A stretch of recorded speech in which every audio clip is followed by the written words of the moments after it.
where you work, you can rule the universe. Remember that. Did you put on all that makeup to like make this TikTok? Legitimately, like, just curious. This is like, fuck.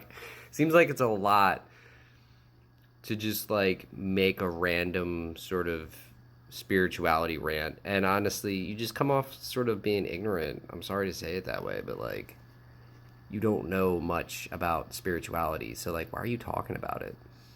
Just doesn't seem well put together at all.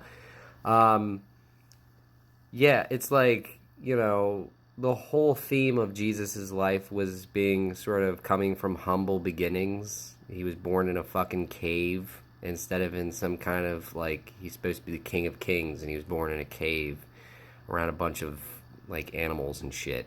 Like, uh, it's supposed to be a reflection of how we should be humble ourselves instead of like, I don't know, living lavishly and thinking that we have to live for worldly pleasures.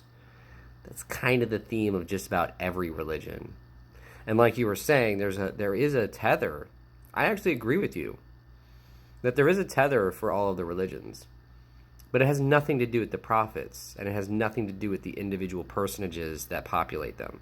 It has to do more with the idea of the deepest part of you is the deepest part of me, and in that depth, there is no conflict. And that's how we come to a point of unity and come to a point of sovereignty, of realizing that we are, each and every one of us, the children of God, and therefore little gods ourselves, little creators. And we have the potential to evolve, not individually, but as an aggregate. We have the potential to evolve to a godly status if we correctly live our lives. And unfortunately, up until this point, there's been nothing called the Pentivium, or there's been nothing like the Pentivium to formulate a coherent, mathematical almost sort of equation for spiritual enlightenment. But you're welcome. I've brought that message to humanity. So